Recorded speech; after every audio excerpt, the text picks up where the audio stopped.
Quand on investit dans une formation professionnelle, il y a toujours cette question qui revient, cette petite voix qui nous dit est-ce que ça a vraiment servi à quelque chose? C'est un vrai casse-tête de mesurer l'impact réel. Alors aujourd'hui, on va décortiquer ça ensemble, on va voir comment y voir plus clair. Oui, c'est vraiment la question. Parce que soyons honnêtes, les impressions, les « je pense que ça a plu », ça ne suffit plus. Que l'on soit dans les RH ou manager, on a besoin de concret, de preuves que la formation a été efficace. Allez, voyons comment on peut s'y prendre. Et pour ça, la source qu'on analyse aujourd'hui propose une approche super intéressante, un modèle en 5 phases. Il faut vraiment voir ça comme une sorte de feuille de route, un GPS si vous voulez.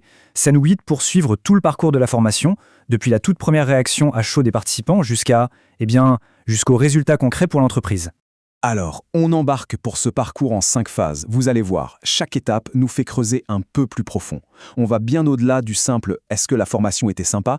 pour toucher au cœur du sujet, l'impact réel. Et on commence, tout logiquement, par la toute première étape.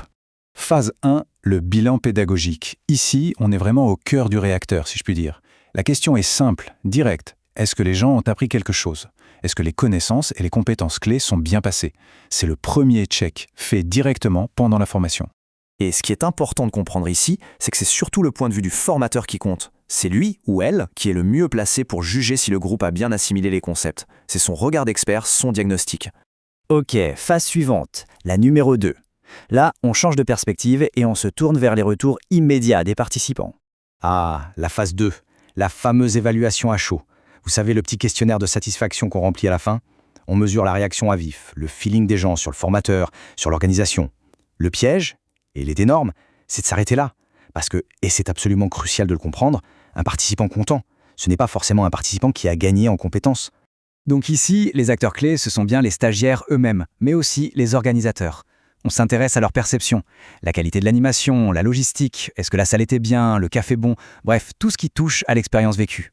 On arrive maintenant à la 3e phase. Et là, attention, c'est une étape vraiment charnière. C'est le moment où on construit le pont entre la salle de formation et le retour au bureau. Ici, on change complètement de question. On ne demande plus « est-ce que ça vous a plu ?», mais plutôt « est-ce que vous allez pouvoir vous en servir ?» On évalue la transférabilité, la motivation à appliquer ce qui a été appris dans le quotidien du travail.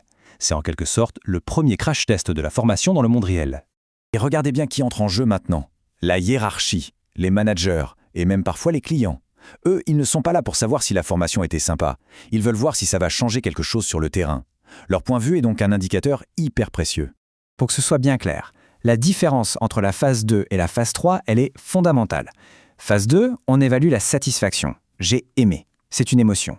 Phase 3, on évalue la transférabilité. Je peux l'utiliser. C'est une projection dans le concret. Confondre les deux, c'est le meilleur moyen de passer à côté d'une formation qui, au final, ne sert à rien. Allez, on monte encore d'un cran. Phase 4. Jusqu'ici, on était dans l'intention d'appliquer. Maintenant, on va voir si ça s'est vraiment passé. C'est ce qu'on appelle l'évaluation à froid. On laisse passer un peu de temps, quelques semaines, quelques mois, et on revient. La question c'est, est-ce que les pratiques professionnelles ont vraiment changé? On ne cherche plus des intentions, on cherche des preuves, des changements observables dans la façon de travailler au quotidien. Et nous voilà arrivés au sommet de la pyramide, la 5e et dernière phase, la plus attendue, la plus décisive, l'impact sur les résultats. Là, on est sur l'objectif ultime, le Graal de toute formation, le retour sur investissement. Est-ce que la formation a permis d'améliorer des indicateurs de performance concrets? On parle de productivité, de chiffre d'affaires, de satisfaction client, de moins d'erreurs. Bref, on cherche à faire le lien direct entre l'investissement formation et la performance de l'entreprise. Bon, on a vu les 5 phases. Le quoi? C'est super. Mais la vraie question, c'est le comment. Comment on applique tout ça? Et c'est là qu'on touche au principe stratégique le plus important de cette méthode. Ce que nous dit la source, et c'est vraiment le message à retenir, c'est qu'il ne faut surtout pas appliquer ce système bêtement à toutes les formations. Ce n'est pas un dogme, c'est une boîte à outils. Il est essentiel de choisir ce qu'on évalue et d'adapter le niveau de profondeur en fonction de l'importance de la formation et de ses enjeux. Une petite formation d'une journée n'a pas besoin du même suivi qu'un programme de leadership de 6 mois, c'est logique. Au final, à quoi sert tout ce modèle? Eh bien, il sert de plan, de blueprint, pour construire sa propre grille d'évaluation. Une grille qui soit vraiment efficace et surtout parfaitement adaptée à chaque situation. D'ailleurs, pour simplifier et bien mémoriser, on peut voir ce parcours comme une chaîne de valeur. C'est un modèle assez classique. Premier maillon, la réaction. Est-ce que ça a plu? Ça, c'est notre phase 2. Deuxième maillon, l'apprentissage. Est-ce qu'ils ont appris? C'est notre phase 1, le bilan pédagogique. Troisième maillon, le comportement. Est-ce qu'ils appliquent ce qu'ils ont appris?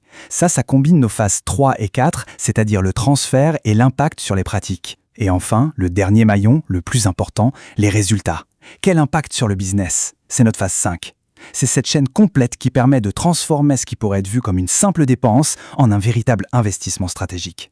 Alors pour finir, je vous laisse avec une question à méditer.